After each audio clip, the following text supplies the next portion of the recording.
Hallelujah, praise the Lord. உங்கள் ஒவ்வொருவரையும் இந்த அதிகாலை வேளையிலே தேவனுடைய நாமத்திலே வாழ்த்துகிறேன். அனைவருக்கும் இனிய காலை வணக்கங்களை ஆண்டவர் இயேசு நாமத்திலே தெரிவித்துக் கொள்கிறேன். உபவாசம் என்பது கிறிஸ்தவத்திலே ஒரு முக்கியமான ஒன்றாக இருக்கிறது.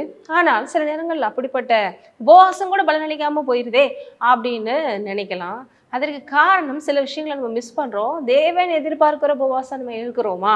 அப்படி செய்தால்தான் அது நமக்கு ஆசீர்வாதமாக இருக்கும் என்பதை பற்றி பார்த்துட்டு வரோம்.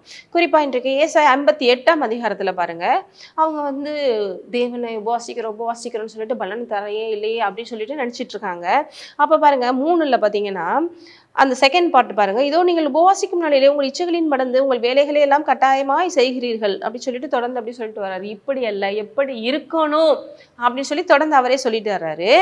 எப்படி எனக்கு எது பிரியமா இருக்கும் அப்படின்னு சொல்லிட்டு 6ல் சொல்றாரு பாருங்க, அக்கிரமத்தின் கட்டுகளை அவிழ்க்கிறதும் நுகத்தடியின் பிணையல்களை நெகிழ்கிறதும் நெருக்கப்படுகிறவர்களை விடுதலையாக்கி விடுகிறதும் சகல நுகத்தடிகளையும் உடைத்து போடுகிறதும் பசி உள்ளவனுக்கு உன் ஆகாரத்தை பகிர்ந்து கொடுக்கிறதும் துரத்துண்ட சிறுமையானவர்களை வீட்டிலே சேர்த்துக் கொள்கிறதும் வஸ்திரமில்லாதவனை கண்டால் அவனுக்கு வஸ்திரம் கொடுக்கிறதும் உன் மாம்சமானவனுக்கு உன்னை ஒழிக்காமல் இருக்கிறதும் அல்லவோ எனக்கு உகந்த உபவாசம். ஹல்லேலூயா.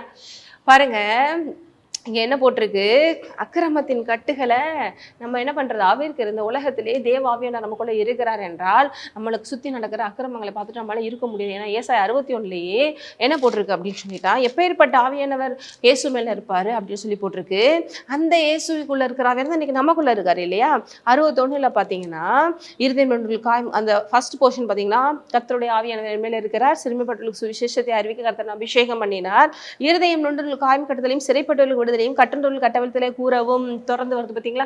அடுத்து சொல்லுவோம், சியோனிலே துயரப்பட்டவர்களை சீர்படுத்தவும் சாம்பலுக்கு பதிலாக சிங்காரத்தையும் துயரத்துக்கு பதிலாக ஆனந்த தைலத்தையும் ஒடுங்கின ஆவிக்கு பதிலாக துதியினுடைய கொடுக்கவுமே வந்தேன் என்று சொல்லி அந்த ஆவியானவர் இயேசுக்குள்ள இருந்த அந்த ஆவியானவர் இன்றைக்கு நம்மை அப்படியாக அபிஷேகம் பண்ணியிருக்கிறார் என்றால் நம்ம இப்படிப்பட்ட வேலைகளை செய்பவர்களாக இருக்க வேண்டும். எப்படி? அக்கிரமத்தின் கட்டுகளை அவிழ்த்து நுகத்தடியின் பிணைகளை நெகிழ்த்து அடிமைப்பட்டு பாவத்தில் அடிமையா எந்த விதத்தில் அடிமைப்பட்டு அக்கிரமத்தில் இதில் இருக்கிறவனை வெளியே கொண்டு வந்து அவனை இயேசுவை போல மாற்று வேலைகள் செய்கிறோம் உபவாச நாட்களில். அடுத்து நெருக்கப்பட்டுகிறவர்களை விடுதலையாக்குகிறது. கஷ்டத்துலையும் நஷ்டத்துலையும் எவ்வளோ விஷயத்துலையும் நெருக்குகளில் இருக்காங்களா, அவங்கள நீங்கள் போய் தேவனுடைய நாமத்தில் விடுதலையாக்குறீங்களா?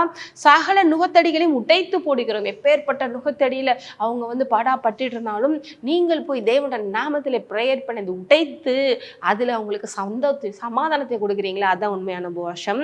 அடுத்து பசியுள்ளவனுக்கு ஒன்று ஆகாரத்தை பகிர்ந்து கொடுக்கிறது. நம்ம நிறைய பேர் நம்ம சாப்பிடாம இருக்கிறது தான் அப்படின்னு நினச்சிட்டு இருக்கோம். பாருங்க, நம்ம சாப்பிடாம இருக்கிறது மட்டும் இல்லை, நம்ம சாப்பிடாம இருக்கிற அந்த சாப்பாட்டை அடுத்தவனுக்கு நம்ம கொடுக்கறது, கஷ்டப்படுறவனுக்கு கொடுக்கறது, துரத்துண்ட சிறுமையானவர்களை வீட்டிலே சேர்த்து கொள்கிறதும், வழியே இல்லாமல் எந்த விதத்திலும் எந்த ஒரு அடைக்கலம் இல்லாமல் இருக்கிறவங்கள வீட்டில் சேர்த்து அடைக்கலம் கொடுத்து அவங்கள கேர் பண்ணி அவங்கள பாதுகாத்து அவங்கள வழி நடத்துறது. அடுத்து வஸ்திரம் இல்லாதவனே கடவுள் அவனுக்கு வஸ்திரம் கொடுக்கறதும். பார்த்தீங்களா, ட்ரெஸ்ஸே இல்லாமல் இருக்கிறவனுக்கு உங்களால் முடிஞ்ச அளவுக்கு உதவி செய்து, அடுத்து மாம்சமானவனுக்கு உன்னை ஒழிக்காமல் இருக்கிறதும் அல்லவோ எனக்கு உகந்த உபவாசம். உன்னை போலவே இருக்கிறவனுக்கு உன்னால் முடிந்த அளவிற்கு நன்மை செய்து, உன்கிட்ட இருந்தால் கூட அதை கொடுக்காம மறைக்காம செய்யாமல் எந்த அளவிற்கு அவனுக்கு நம்மளால உதவி செய்ய முடியுமோ அந்த அளவிற்கு செய்து தேவனை மகிமைப்படுத்த அவருடைய அன்பை வெளிக்காட்டும் வாழ்க்கை வாழ்வதே உண்மையான உபவாசம். இதைத்தான் அல்லவா நான் விரும்புகிறேன். இப்படி இல்லாமல் நீங்கள் வேற மாதிரி இருக்கிறனால உங்களுக்கு பலன் கிடைக்க மாட்டேங்குது என்று தேவன் சொல்லுகிறாரு. ஆகவே இப்படிப்பட்ட உபவாசத்தை உங்கள் வாழ்விலே நீங்கள் செய்கிறீர்களா என்று யோசித்து பாருங்கள். உங்கள் உபவாச நாட்கள் இப்படிப்பட்டதாக இருக்கட்டும். இந்த மாதிரி தேவனை மகிமைப்படுத்துங்கள். தேவன் பெரிய காரியங்களை உங்கள் மூலம் செய்து அவர் மகிமைப்படுவார். ஜெபிக்கலாம்.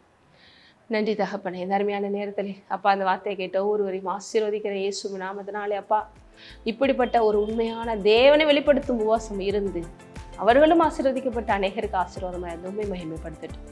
இயேசு கிறிஸ்துவின் நாமத்திலே ஆமென். நீங்கள் ஆசீர்வதிக்கப்பட்ட